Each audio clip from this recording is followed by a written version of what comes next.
Bonjour. Bon, moi je vais vous parler de vidéo pédagogique.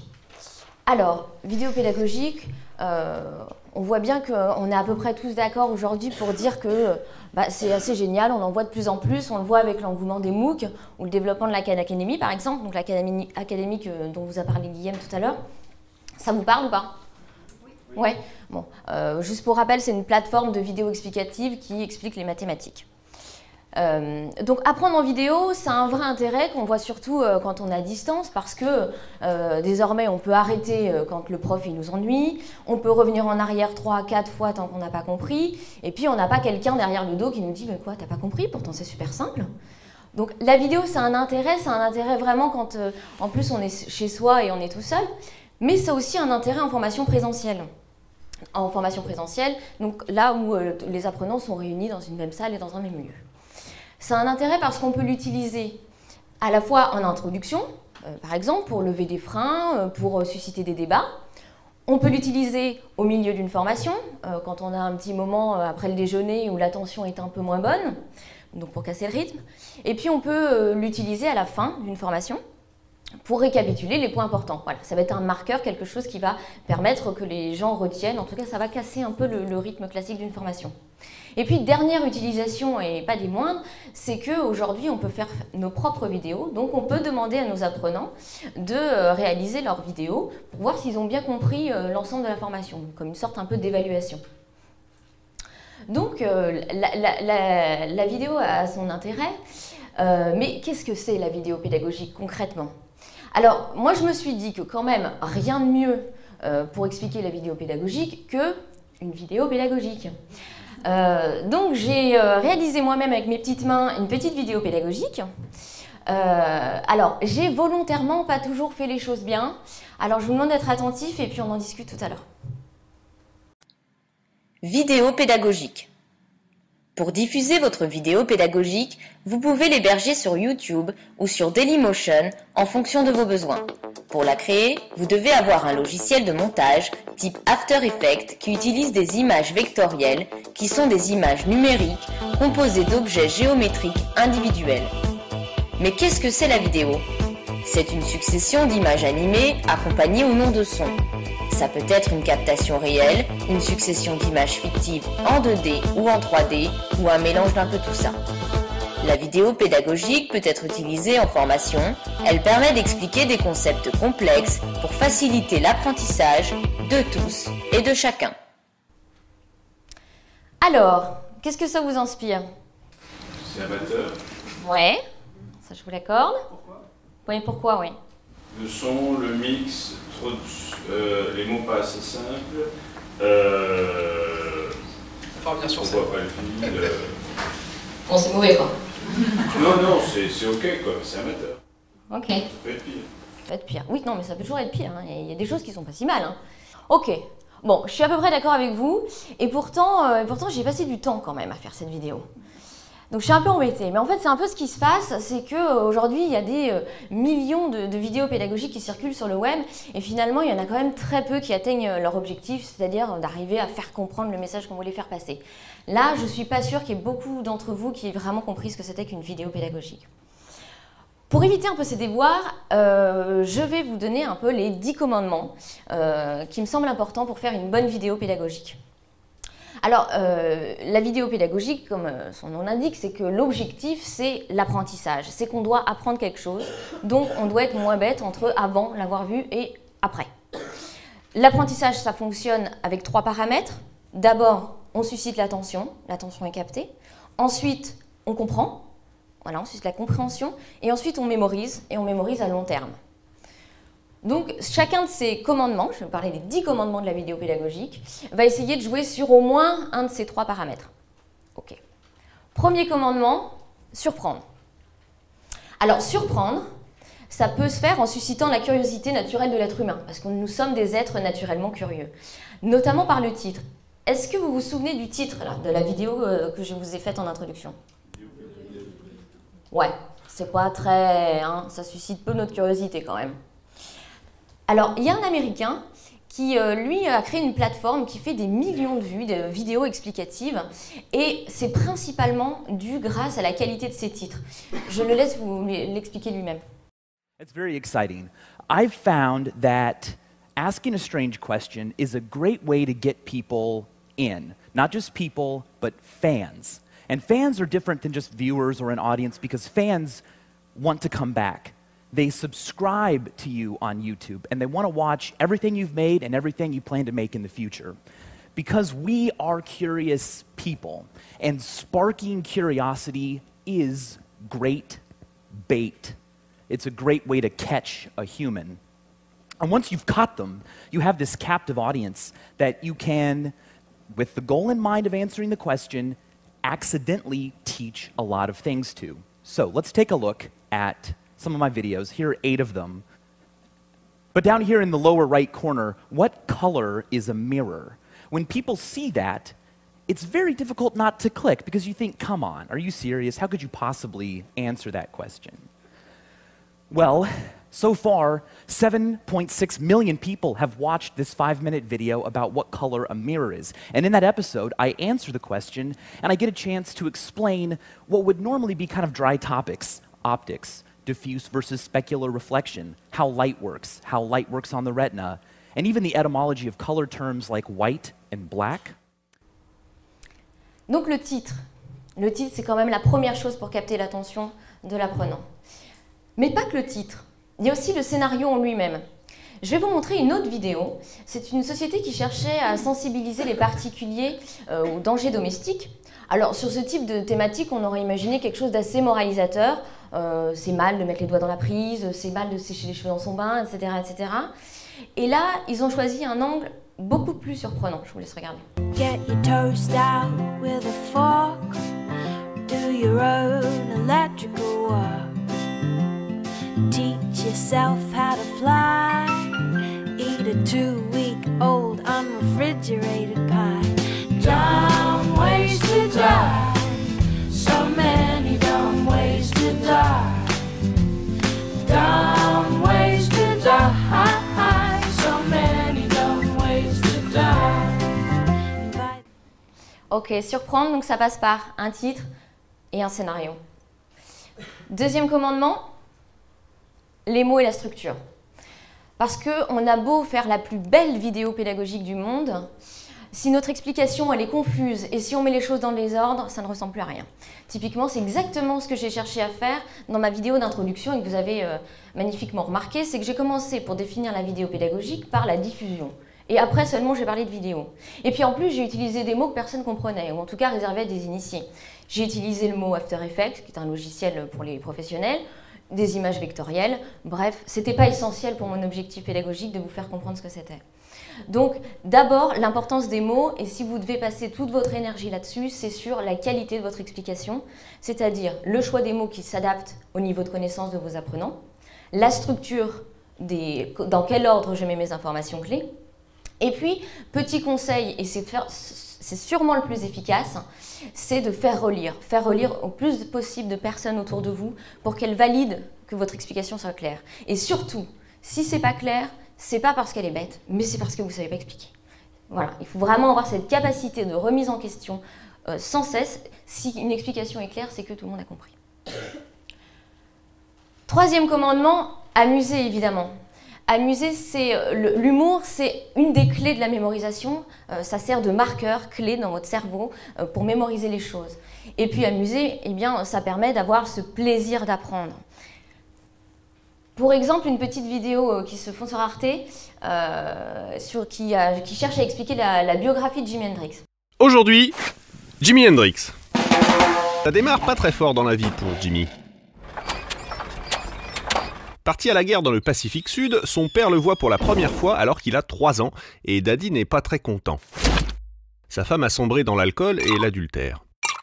Livré à lui-même, le petit Jimi s'invente un ami imaginaire, Ceci, qu'il accuse de toutes ses bêtises. C'est pas moi, c'est Ceci. Oui, il rêve d'ailleurs, et il va trouver un instrument qui va lui permettre d'échapper au quotidien, un balai. Enfin, un balai devant sa glace. Ensuite, une vraie guitare pour droitier, mais qui joue comme un gaucher.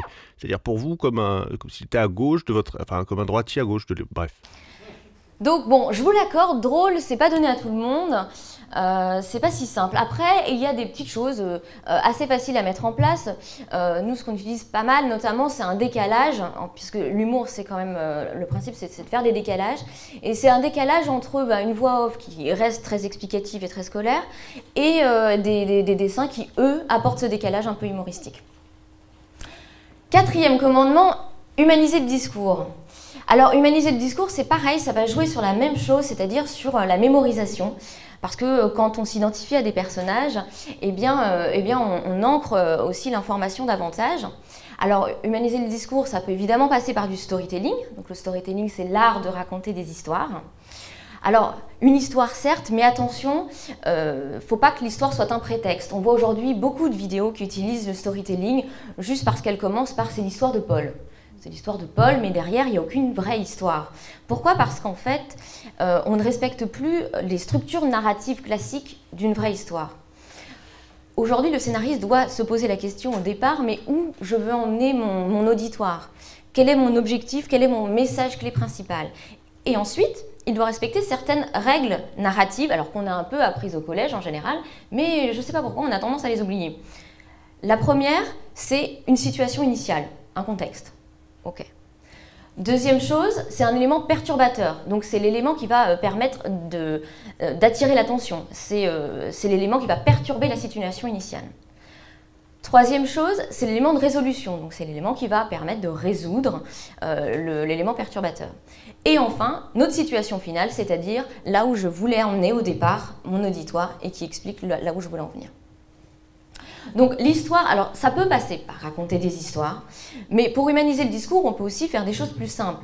Nous, pour nos vidéos Dessine-moi les cours, on utilise beaucoup la personnification. On personnifie des institutions, des banques. Alors, on personnifie par exemple la Banque centrale qui se retrouve avec des petites lunettes et une moustache, et puis elle peut agir avec des mains. Et ça donne un petit côté ludique, voire attachant. 5e commandement, rendre acteur. Alors rendre acteur, vous allez me dire, avec des vidéos, c'est pas facile. Je vous l'accorde, rendre acteur, ça veut dire agir. Et normalement, une vidéo, on la subit. Mais aujourd'hui, il existe la possibilité d'avoir des vidéos interactives, c'est-à-dire des vidéos où on intègre à l'intérieur des questions, où on sollicite l'apprenant. Donc ça peut être des questions qui n'influencent pas du tout le scénario, donc une sorte de questions rhétoriques, et ça peut être aussi des questions, au contraire, qui vont influencer le scénario. Typiquement, vous êtes en train de lui expliquer une vidéo qui explique la création monétaire, par exemple, et puis vous parlez beaucoup de banque centrale. Au milieu, la vidéo s'arrête et dit « Mais au fait, la banque centrale, vous connaissez exactement son rôle? Oui? Non. » L'apprenant clique sur « Oui ». « Ah, autant pour moi. Bon, bah continuons l'explication. » Ou alors, il clique sur « Non. »« Ah, bah ça me semble peut-être important de revenir sur quelques bases. » Et là, il se déroule autre chose devant lui. Pour exemple, je vais vous montrer une vidéo, alors c'est en anglais, mais ça reste assez simple, qui utilise cette technique-là. Hey there, name's Alan. I want to tell you how marketing automation with Oracle Eloqua helped my company. But first, real quick, are you in the market for a new chicken coop? Yeah, I know. Because if you were, I'd know about it thanks to Eloqua. You see, my company is the international leader in designer chicken coops. And as a marketer, it's my job to drum up demand, which used to be a lot harder before I found out about marketing automation. You ever heard of it? That's great. Are you in marketing yourself? Well, if you're anything like our sales guys, you probably spend a lot of time thinking about leads. But as you know, sometimes it's less about getting more leads and more about... Voilà, bon, c'est juste pour que vous compreniez un peu le principe. En tout cas, l'idée, c'est que justement, on soit plus passif derrière cette vidéo, mais qu'on puisse agir sur le scénario. Ça permet à l'apprenant d'être, non seulement il est capté au départ par un titre ou par un scénario auquel il ne s'attend pas, mais là, l'idée, c'est de capter son attention tout le long de la vidéo parce qu'on va le solliciter régulièrement. Donc, il sait qu'il doit rester attentif et parce qu'il agit. Donc, il va vivre un peu une expérience un peu différente puisqu'on n'a encore pas vraiment l'habitude de voir ce genre d'outil. 6e commandement, changer de rythme. Parce que si d'un seul coup, la voix off se met à changer de rythme, et bien là, je recapte l'auditoire d'un coup. Le principe, c'est ça. Alors, je ne dis pas qu'il faut une voix off qui d'un coup se met à hurler, hein. C'est pas l'idée. Par contre, c'est de dire il faut changer de tonalité. Il faut changer de tonalité, il faut éviter de faire comme j'ai fait dans ma vidéo tout à l'heure où j'ai pris une voix particulièrement monotone et que j'ai cherché à endormir votre cerveau. Donc à l'intérieur d'une vidéo, l'idée c'est d'arriver à faire des silences, de faire des petites questions rhétoriques, de changer un peu de tonalité, en tout cas d'avoir une voix assez dynamique et punchy qui ne respecte pas un rythme trop régulier en tout cas. Et c'est d'autant plus valable sur des e-learning, parce que dans un e-learning, en général, on subit plusieurs dizaines de vidéos. Et là, si on est toujours sur le même type de vidéo en termes d'animation, en termes de durée, en termes de voix off, elle a beau être la plus géniale du monde au départ, au bout d'un moment, on perd complètement l'effet de surprise, ça anesthésie notre cerveau et finalement, eh ben, on perd son attention et on perd l'objectif initial. 7e commandement, créer des liens. Alors, créer des liens, l'objectif, c'est parce que c'est comme ça qu'on apprend. C'est quand on crée des liens, c'est-à-dire c'est quand on associe une nouvelle idée, donc notre apprentissage, à quelque chose que l'on connaît déjà. C'est comme ça que notre cerveau fonctionne, c'est notre architecture de neurones qui veut ça. Donc l'objectif, c'est de, à chaque fois, faire en sorte qu'on trouve l'idée, on associe l'idée précédente à l'idée nouvelle. Et petit à petit, on emmène notre apprenant vers la complexité. Alors, créer des liens, ça peut passer par des analogies, par exemple. Si vous êtes tous fans de foot, je peux vous expliquer la compétitivité d'une entreprise grâce à la compétitivité dans un match de football, par exemple. Mais ça passe aussi dans la qualité du discours, de l'explication, de la voix off, qui, elle, doit finement créer des liens toujours entre deux idées. Et ces liens, ça doit être encore, ces liens doivent être visibles, parce que c'est ça qui fait qu'on arrive à raccrocher. Donc, nous, c'est ce qu'on utilise aussi beaucoup dans nos vidéos Dessine-moi l'écho, pour ceux qui connaissent. Par exemple, donc ça, c'est le schéma final d'une vidéo qui explique le pouvoir d'achat. C'est le dézoom à la fin sur l'ensemble de la vidéo. Donc, les dessins se sont rajoutés petit à petit pour arriver sur la complexité, enfin, sur la complexité, en tout cas, sur la fin de l'explication. Donc, le principe, c'est qu'on a au centre le pouvoir d'achat, puisque c'est le sujet qu'on voulait expliquer. Le pouvoir d'achat, c'est relié au revenu et au coût de la vie. Dans le revenu, on retrouve l'épargne, le salaire, etc. Dans le coût de la vie, on retrouve toutes les étiquettes de prix calculées par l'INSEE. Donc, on voit bien qu'ici, les liens sont visibles. Alors, ça peut être des liens simples, hein, typiquement des flèches, mais ça peut être des liens sous forme de dessin, comme là, on a utilisé la balance. En tout cas, l'idée, c'est que ces liens doivent être clairement identifiables dans la voix off, dans l'explication en elle-même, parce que c'est comme ça qu'on arrive à construire notre savoir, et puis ils doivent être visibles. 8e commandement, rester sobre. Alors, rester sobre, c'est parce que très souvent, on a envie de faire des vidéos incroyables, esthétiquement magnifiques, et on se met à faire des dessins hyper chiadés, des trucs très pointus, sauf que notre cerveau est feignant, et que là, quand il a trop d'informations, il ne sait plus trop où regarder, il est un peu perdu, et bien il se noie à force. Alors l'objectif, pour faciliter un peu ce cerveau qui est déjà en situation d'apprentissage, donc c'est déjà un effort pour lui, il faut rester sobre, il faut utiliser des dessins qui vont uniquement servir notre explication. Parce que pour montrer une vache, par exemple, je veux qu'on comprenne que c'est une vache. Au final, il suffit de cornes, 3 taches et une cloche. Et puis on a compris, c'est une vache. Tout ce qui va chercher à aller plus loin, finalement, va perdre davantage notre cerveau. Donc, toute l'idée d'une vidéo pédagogique, c'est de lui faciliter cet apprentissage. Mais rester sobre, c'est aussi rester sobre, évidemment, dans l'explication elle-même. C'est-à-dire être synthétique, arriver à faire quelque chose d'assez concis en évitant tous les messages superflus. Et enfin, rester simple et rester sobre, c'est aussi éviter, comme j'ai pu magnifiquement le faire, si vous avez pu remarquer dans ma vidéo d'introduction, une musique qui sert à rien du tout. Parce que là, c'est pareil, notre cerveau, il ne sait plus ce qu'il doit écouter. Est-ce que c'est la voix off, l'explication, c'est quand même votre objectif, ou est-ce que c'est cette musique derrière qui rajoute finalement pas grand-chose ?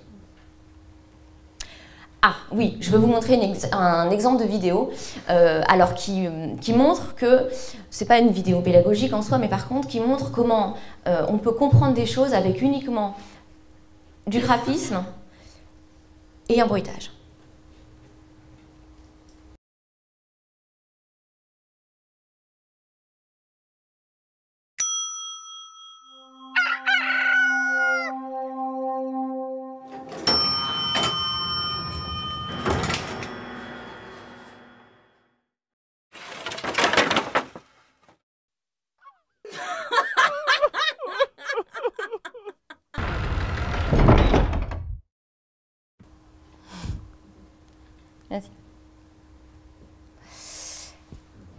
9e commandement, synchroniser. Alors synchroniser, qu'est-ce que ça veut dire?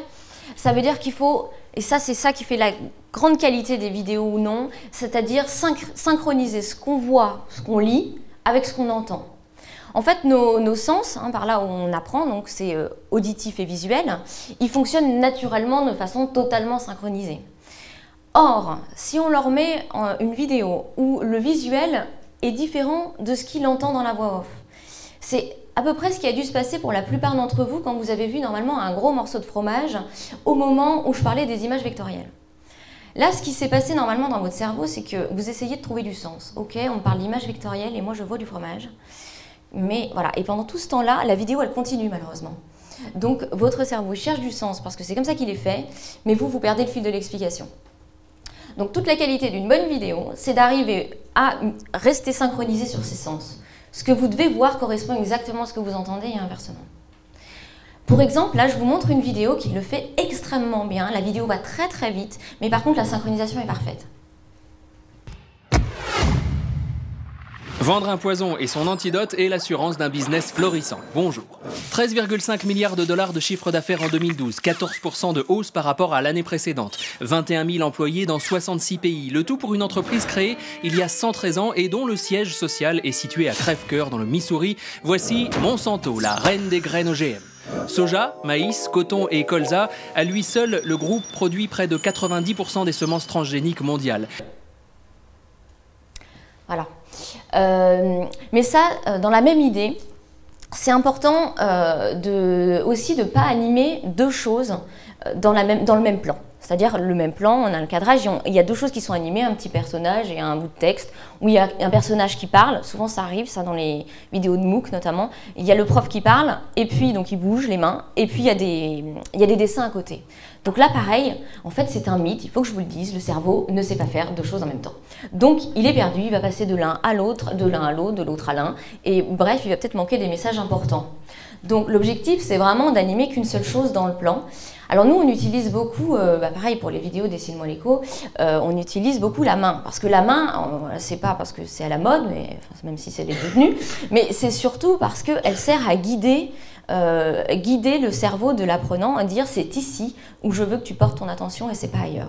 Parce que malheureusement notre cerveau est faillible et l'attention n'est pas optimale en fait. Quand on est concentré quelque part, on peut perdre beaucoup ce qui est autour. En fait, notre attention c'est exactement comme une couverture trop petite. Si je la tire vers le visage, j'ai froid aux pieds.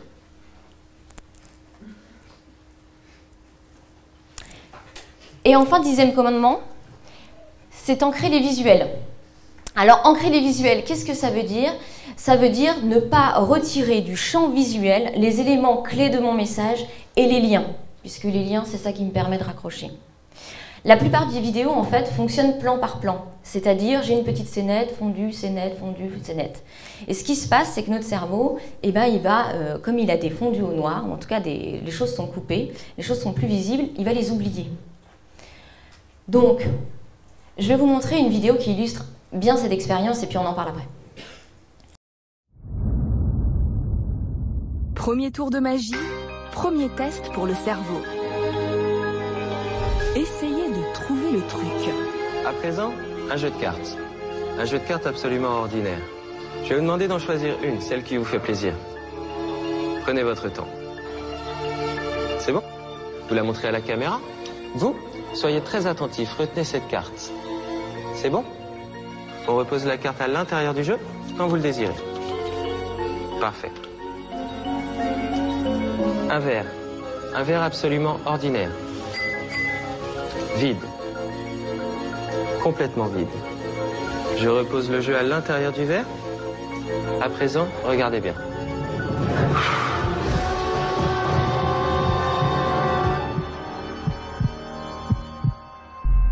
C'est bien votre carte? Magique, non? Vous avez compris comment Fred a fait? Peu importe. L'objet de cette expérience, c'est de découvrir que votre cerveau vous a joué des tours. Avez-vous été attentif au décor? Pendant le tour de magie, quand la caméra s'approcha de Fred, nous en avons profité pour changer le drap sur la chaise, pour remplacer la rose, et nous avons aussi changé la nappe. Vous n'avez rien vu parce que vous vous êtes concentré sur les mains de Fred. Nous avons montré ces images à Jean-Philippe Lachaud, chercheur en neurosciences et spécialiste de l'attention. Et lui non plus n'a pas remarqué les changements. Le cerveau d'un chercheur en neurosciences est exactement le même que celui d'un autre, donc on se laisse complètement avoir de la même façon. Et je pars du principe que ce qu'il faut regarder, c'est les cartes, pour essayer de comprendre le tour. Donc bien vu. À présent, regardez bien. De plus, à cause des mouvements de caméra, votre cerveau a perdu la trace de certains détails du décor. Tout se passe comme si vous étiez devenu aveugle au changement. Lorsque vous avez deux scènes qui se succèdent, qui sont interrompues par une autre scène, vous n'avez pas forcément remarqué ou constaté un changement entre les deux scènes. Pourquoi? Parce qu'en fait, il faudrait une mémoire de la première scène qui vous permettrait de comparer avec la deuxième et de marquer le changement. Or, cette mémoire ne va exister que pour les détails sur lesquels vous avez porté votre attention. Voilà, donc ça c'est les failles de notre cerveau, on n'y peut rien, c'est comme ça. Alors c'est grâce à ça qu'existe le métier de magicien, parce que sinon les pauvres ça ne marcherait pas. Mais en tout cas pour un pédagogue c'est pas très pratique. Donc il faut vraiment faire attention quand on veut faire passer un message où certaines choses sont importantes dans le cadre de votre explication, c'est d'ancrer ces messages visuellement, de les laisser dans le plan pour que tout au long de l'explication on y ait accès. Ça permet vraiment à notre cerveau de ne pas se perdre, de rester concentré et surtout de mieux mémoriser. Voilà, mais je crois que je vous ai donné un petit peu toutes les clés, enfin les clés qui sont en mon pouvoir pour que vous puissiez faire d'incroyables vidéos pédagogiques. D'ailleurs, aujourd'hui, il existe quand même des logiciels qui vous permettent de faire vos propres vidéos pédagogiques. Notamment, moi j'ai utilisé Movely, mais il y en a d'autres. Bon, alors, je vous l'accorde, celle que j'ai faite sur Movely n'était pas terrible, mais je vous rassure, le principal problème, ce n'est pas l'outil, c'est uniquement le scénariste. Merci.